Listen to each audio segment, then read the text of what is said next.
Когда мы устанавливаем перегородки, многие клиенты просят нас, чтобы как минимум одна или две створки были полностью статичны. Наше решение: мы устанавливаем перегородку таким образом, чтобы она плотно прилегала к полу.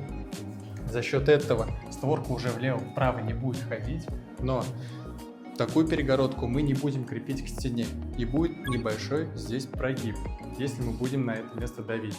Но при этом данная створка будет уже неподвижная по полу.